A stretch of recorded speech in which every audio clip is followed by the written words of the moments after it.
എന്തെങ്കിലും ഒരു ശബ്ദം പുറപ്പെടുപ്പിക്കൂ. എവിടെ സൗണ്ട് ഉണ്ടാവുന്നത്?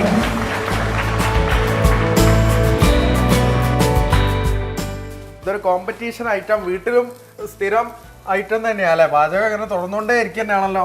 അതെ അതെ, പാചകം നമ്മുടെ ഒരു കലയല്ലേ. ഞാൻ എന്ത് റെസിപ്പി കിട്ടിയാലും അത് പരീക്ഷിച്ച് നോക്കും. പല പല വെറൈറ്റി റെസിപ്പികൾ ഉണ്ടാക്കാറുണ്ട്. എനിക്കിഷ്ടമാണ് പാചകം ചെയ്യുന്നത്. നമ്മൾ ഫുൾ സെറ്റാണ് ഫിനാലേക്ക് വേണ്ടിയിട്ട്. അതെ അതെ. എൻ്റെ ഫാമിലി എന്ന് വെച്ചാൽ 4 ആൺമക്കളും ഹസ്ബൻഡും ഒരു കൊച്ചുമോളുണ്ട്. എൻ്റെ എല്ലാ കാര്യത്തിനും എൻ്റെ ഫാമിലിയാണ് സപ്പോർട്ട് ചെയ്യുന്നത്. ഞാൻ എന്ത് വീട്ടിൽ ഭക്ഷണം ഉണ്ടാക്കിയാലും എല്ലാവരും കൂടി ഇരുന്ന് കഴിക്കും. കഴിഞ്ഞ ഡിസംബറിലാണ് ഞാൻ ആദ്യമായിട്ട് എൻ്റെ നാട്ടിലൊരു ഫെസ്റ്റ് നടന്നത്. അത് ഞാൻ പങ്കെടുത്ത്. അന്ന് എനിക്ക് ഫസ്റ്റ് കിട്ടി. അപ്പോൾ എനിക്ക് തോന്നി ഇനി എന്താ മത്സരത്തിൽ പങ്കെടുക്കാമെന്ന് വിചാരിച്ചാണ് KBQൻ്റെ ഈ പരസ്യം കണ്ടത്. അങ്ങനെ അത് ഞാൻ രജിസ്റ്റർ ചെയ്തു. അങ്ങനെ ഞാൻ മലപ്പുറത്ത് മത്സരിച്ചു. മാഷാ അല്ലാഹ്, എൻ്റെ ബിരിയാണിക്ക് ഫസ്റ്റ് കിട്ടി.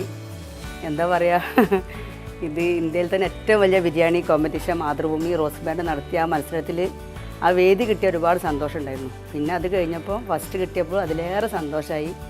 ഞാൻ ആദ്യമായിട്ടാണ് പേപ്പറിലും ന്യൂസിലൊക്കെ എൻ്റെ പേര് വരുന്നത്.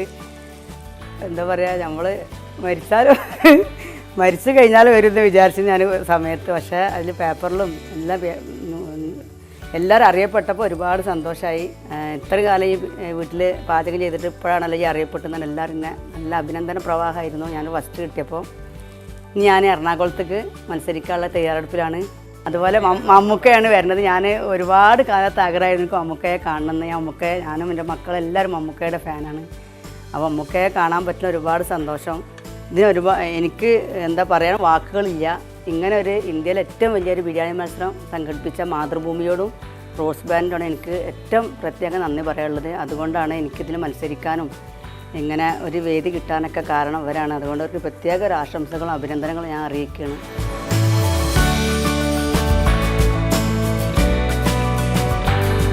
ഇപ്പോൾ നദീറത്താത്ത റെഡിയാണ്. നദീറത്താത്തയുടെ ചിക്കൻ ബോളയും ഓക്കെയാണ്. അപ്പോൾ ബാക്കിയെല്ലാം കൊച്ചിയിൽ കാണാം അല്ലേ?